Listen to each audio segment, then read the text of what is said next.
Para entender las cosas tenemos que conocer su origen.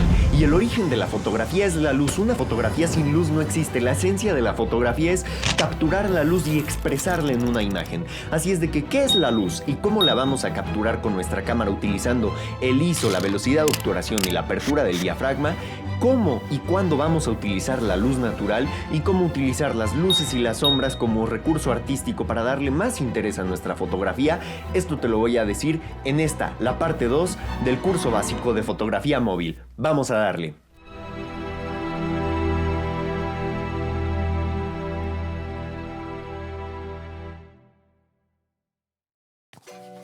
Créeme, yo igual estuve en ese momento en donde no entendía bien qué era la velocidad de obturación, apertura del diafragma, el ISO, cómo afectaban a nuestra imagen, pero para eso tenemos que entender primero qué es la luz. ¿Qué es la luz? La luz es una partícula y una onda que viajan a través del tiempo y del espacio, rebotan los objetos, llegan a nuestros ojos o en este caso al sensor de nuestra cámara, no sin antes haber pasado por el diafragma, el obturador, hasta llegar al sensor. El sensor, imagínatelo como una cuchara que mientras más grande es, más luz captura. Mientras más pequeña es, menos luz captura. Y el sensor de nuestro teléfono es más pequeño. Así es de que, ¿cómo vamos a optimizar la luz que llega al sensor? Utilizando la velocidad de obturación y apertura del diafragma. Y cómo vamos a controlar la sensibilidad ISO para obtener la mejor imagen posible. Vamos a pasar a la aplicación de Lightroom para que ubiques esos valores y cómo modificarlos y cómo afectan a nuestra fotografía de una forma más práctica. Pues muy bien, ya estamos por aquí afuera. Los traje para acá este pequeño estudio que hice, todo encima de una silla, utilizando como fondo negro una cartulina negra y como fill light una luz de relleno que sería este foam board color blanco para que rebote la luz del sol que está exactamente de ese lado. Entonces nos haga una luz de relleno en el rostro de nuestra estatuilla de David que la vamos a utilizar como modelo de prueba. Pues muy bien, vamos a abrir la aplicación de Lightroom para que podamos ir ubicando cada uno de los elementos que les enseñé. Vamos a abrirla. Aquí lo primero que nos aparece en la esquina inferior derecha, ahí se encuentra el símbolo de la cámara para que la puedan ocupar. Vamos a empezar. ¿Qué es la velocidad de obturación? La velocidad de obturación controla qué tanto tiempo va a estar abierta esa cortinilla. Imagínatelo así, una cortina que se abre y se cierra para dejar entrar la luz. Mientras más tiempo está abierta, más lenta es la velocidad de obturación, o sea, más lento es ese movimiento en el que deja entrar la luz. Si tenemos una velocidad de obturación lenta representada con una fracción, con un número pequeño abajo, más luz va a entrar a nuestra imagen, pero vamos a plasmar el movimiento en la imagen. Va a salir movida la imagen. Mientras más rápida es la velocidad de obturación, más grande es el número de abajo de esa fracción, menos luz va a entrar a nuestra cámara, pero vamos a congelar la acción, vamos a congelar el movimiento. Y dependiendo de qué tipo de fotografía quieras tomar, vas a elegir una o la otra. Por ejemplo, fotografía de deportes, quieres congelar la acción de un futbolista pateando la pelota. Bueno, vas a utilizar una velocidad de obturación rápida para congelar ese momento, pero vas a tenerlo que compensar con otros elementos para compensar esa falta de luz que va a entrar, ¿no? Porque va a ser muy rápido el movimiento. Si la velocidad de obturación es lenta, por ejemplo, para fotografía de larga exposición, plasmar el movimiento de las luces, el movimiento de las nubes, del agua en un paisaje, por ejemplo, va a entrar mucha luz, pero vamos a plasmar ese movimiento. Vamos a tener que compensar esa exposición, la luz que va a entrar, con otros factores como la apertura del diafragma o la sensibilidad ISO.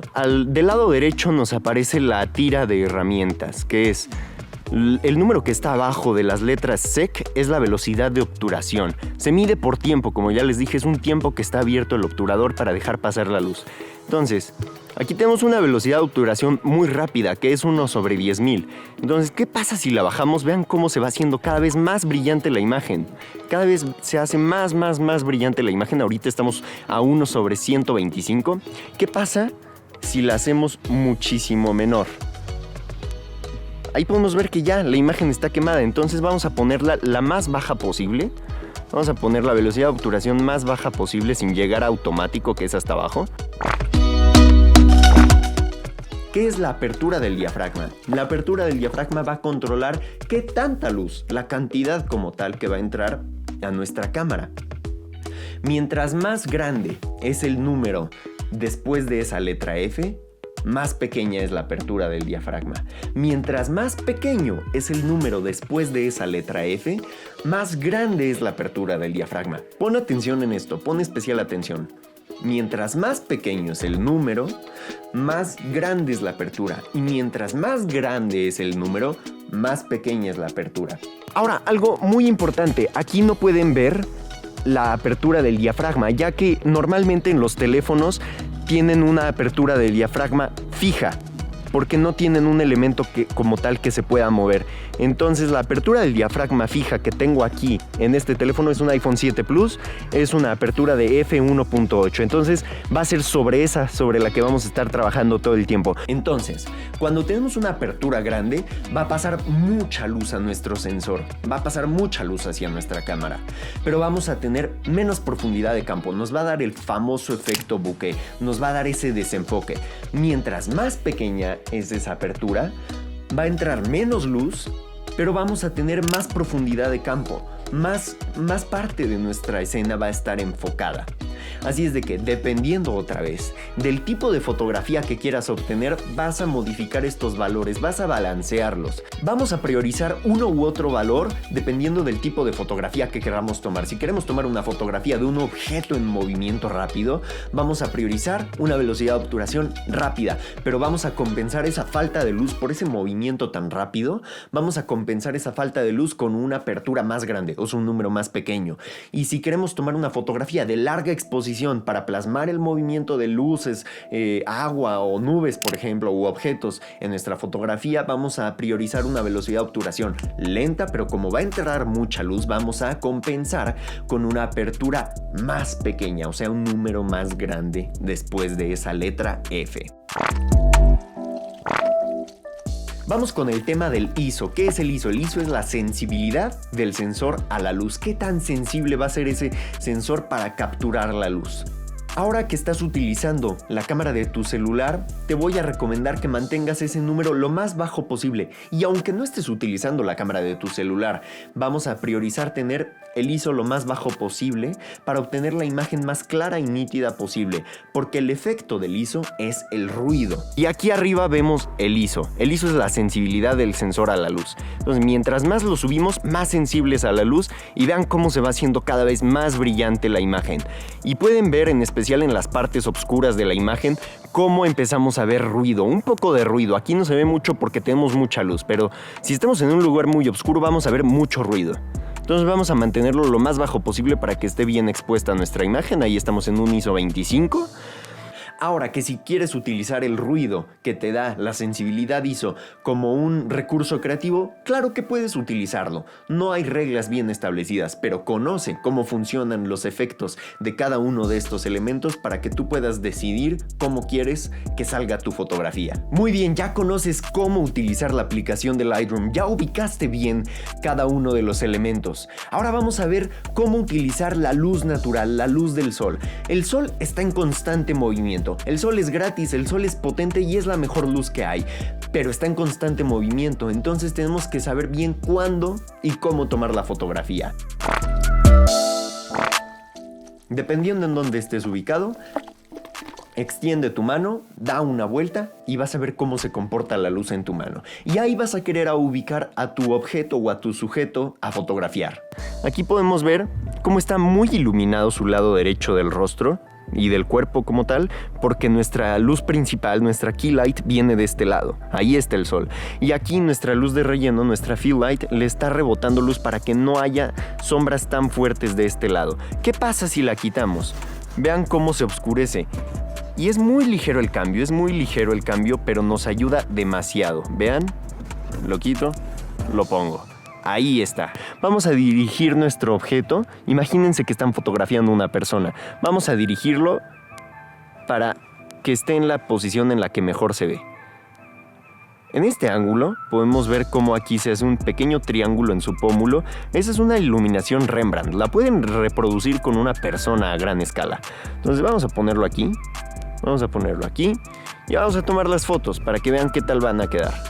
Así estamos en control completo de nuestra imagen.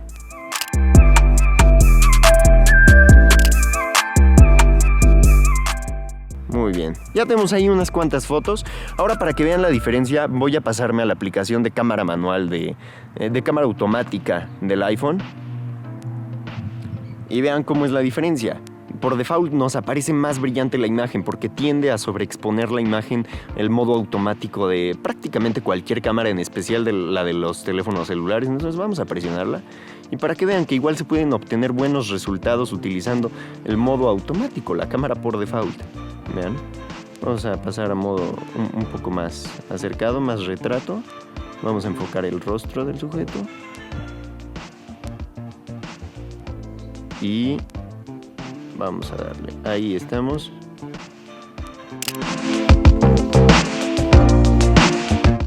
Ahora sí, ya conocen los conceptos básicos, ya ubicaron esos conceptos básicos, los 3 elementos básicos, que es la apertura del diafragma, velocidad de obturación e ISO, en su cámara de Lightroom. Y no únicamente pueden utilizar la cámara manual, pueden utilizar la cámara en modo automático, pero el chiste es tener la exposición correcta en nuestra imagen. Ahora, 4 momentos claves del día para tomar fotografías. Número 1, la Golden Hour, la hora dorada, la hora mágica, que es cuando los tonos de la luz están más naranjosos, más amarillos, más dorados, como su nombre lo dice. Es 30 minutos después del amanecer y 30 minutos antes del atardecer. Ahora, la hora azul, la Blue Hour, nos da unos tonos de luz más azules, como su nombre lo dice. Son 20 minutos antes del amanecer y 20 minutos después del atardecer.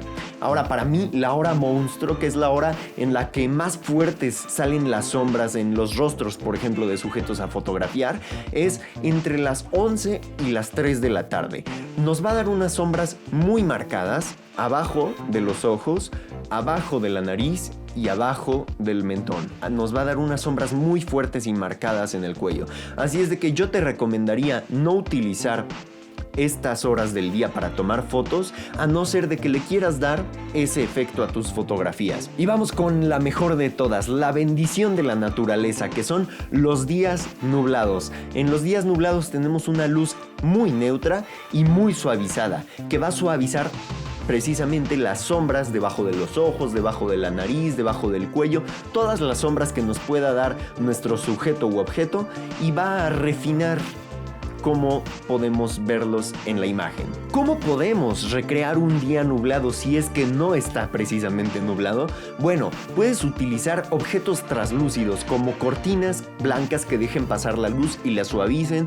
También algo muy útil y barato puede ser el papel calca. El papel para calcar también se le llama papel albanene, muy útil para ponerlo entre tu iluminación y tu sujeto u objeto, y eso te va a dar unas sombras más suavizadas. Recordemos que la luz rebota en los objetos, así es de que dependiendo de la superficie que esté próxima a tu objeto o a sujeto a fotografiar, va a rebotar los colores de esa superficie. Si tenemos, por ejemplo, una superficie negra de este lado, nos va a quitar luz a esta parte del rostro. Si tenemos una superficie blanca de este lado, va a rebotar la luz y nos va a hacer una luz de relleno, que la luz de relleno normalmente está ubicada del lado opuesto de nuestro punto de iluminación principal, que en este caso podría ser el sol. Ahora, si nos queremos poner más creativos y añadir distintos tonos a la iluminación de nuestro objeto o sujeto, podemos colocar un objeto color naranja, por ejemplo, y que la luz que rebote nos dé unos tonos más dorados en ese lado del sujeto o del objeto. Algo que te recomendaría sería tomar fotos a distintas horas del día para ver cómo se comporta y qué resultados nos da en la imagen. Sería una fotografía antes del amanecer, después del amanecer, antes del atardecer, después del atardecer, exactamente a mediodía o cuando tengamos un día nublado. Prueba y practica. Ahora que ya conoces cómo se comporta la luz en nuestra cámara, cómo la capturamos y cómo utilizar y cuándo utilizar la luz natural, vamos a ver cómo podemos jugar con las luces y las sombras para añadirle más interés a nuestra imagen. Recuerda que jugando aprendemos, así es de que no tengas miedo a experimentar con fotografías con alto contraste, mucha sombra, mucha iluminación, o más neutras con pocas sombras y poca iluminación. Por ejemplo, puedes hacer una iluminación muy dramática en tu sujeto poniendo poniendo la mitad de su rostro muy oscura y la otra mitad muy brillante. Puedes jugar a la hora de componer imágenes, por ejemplo, fotografía de producto, que quieras que proyecte una sombra muy fuerte ese objeto para que le añada interés. No tengas miedo de jugar, experimenta, tú dale, ponte a jugar, que no hay reglas, aquí no hay reglas extremadamente bien establecidas. Hay parámetros que nos ayudan a decidir cuándo es mejor elegir cierto tipo de iluminación dependiendo de lo que queramos obtener. Pero tú juega, no tengas miedo a jugar. Jugando aprendemos, jugando exploramos y jugando aprendemos. Ahora que ya conoces todo esto, ya no es tan difícil como parecía al principio. Ya conoces qué es y para qué sirve cada uno de estos elementos. Ya conoces cómo utilizar algo que está a tu disposición todo el día, que es la luz natural. Así es de que ya no hay excusas para que puedas utilizar la luz y la cámara que tienes a tu disposición para crear fotografías geniales. Ya conoces el origen de la luz, ya conoces cómo afecta a nuestra fotografía cada tipo de iluminación. Así es de que dale, ponte a jugar, ponte a practicar, no pierdas tiempo pensando en que no te va a servir el equipo que tienes. Hazlo, hazlo, hazlo. Y recuerda que para entender las cosas tenemos que conocer el origen. Te voy a dejar unas tareas para que aprendas lo aprendido en esta parte 2 del curso, que es la iluminación.